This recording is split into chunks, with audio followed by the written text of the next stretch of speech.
Yes, it's important. Inside the resistance, it has a infinite screw that mix the plastic. It's important to emphasize that the screw doesn't push the plastic into the molding. It just mixtures it in order to have a homogeneous mixture. The part that is responsible for pressuring the plastic against the molding, it's a piston or an injection piston. It also has obviously a control module in order to put the temperature, the speed, and the type of plastic that you want to use. In the other side, there is the molding part where you put the mold that we are going to describe in a little bit.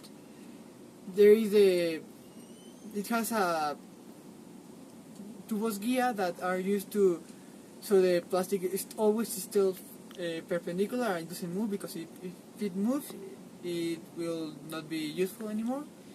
It has a mobile side and a fixed side. The mobile side works with a pump. Well, it's called a knee. I don't know how to say rodilla in Spanish.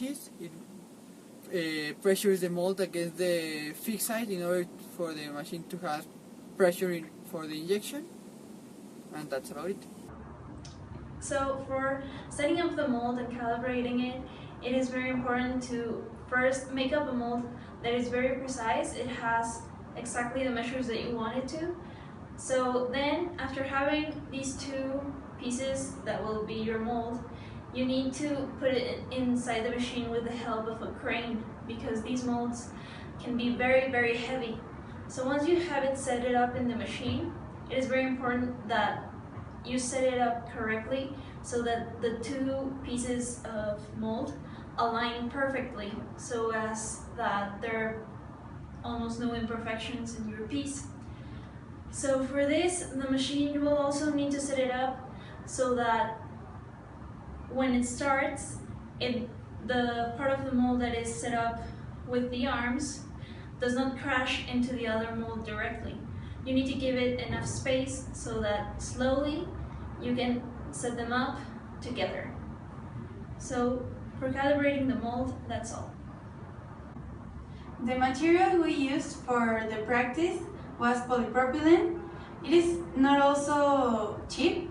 It is more used in household articles, and it is also used in automobile parts. It is a combination of monomers, and it's a thermoplastic. So there are many defects that can be presented in a piece when doing plastic injection. One of them is that the piece may be incomplete when it comes out of the mold, and that is because not enough pressure was applied or the material was not heated properly. So another defect is that the piece itself can have a lot of burr, but this can easily be corrected by cutting it with a special tool or putting it on a piece of sandpaper.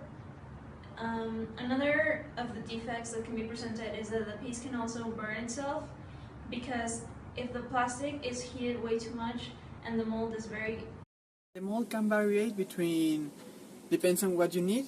For example, if you use it only one time, like we do, we only need the positive and negative side. Usually the positive side goes against the part that injects the plastic and has the feeder. It doesn't have to be this way, but by standard it's the way it is. The mold can also have a cooling system in order to prevent the piece from dilating and screwing up the product. It also has ejector pins for them to, when the piece is done, the mobile part takes out and the ejector pins poke out the piece in order to do it in a quick succession. It's important that these pins are exactly at the distance, because if they are not, the piece will come out with defects. Plastic injection is a very good option because it's a process that is fast, easy, and cheap. The companies prefer this method because they also can manufacture in series. However, they have to analyze the piece that they want to manufacture, because they may be better methods like air blow. In Mexico, as Mexico isn't a first world country, we need cheap manufacturing processes, and for this reason we have to impose the plastic injection.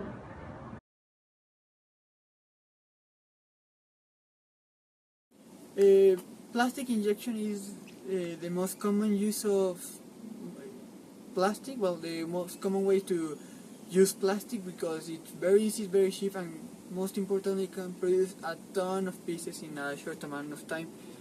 In fact, the only hard part of of plastic injection is creating the mold, because the mold has to be extremely precise in order to produce thousands of pieces without deforming or being altered. This process is not also the most used in plastic. It is also cheap, quick, and it's very used for complex things.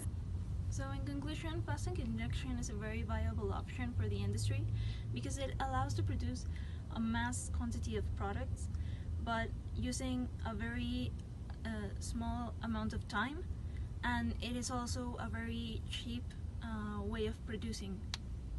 This practice has a different advantages, and one of them is that you can produce a series of complex pieces using just one mold, and if this mold has a deformation and all the production is grown because of this mold, the plastic can be recycled for use it and do the manufacture process again.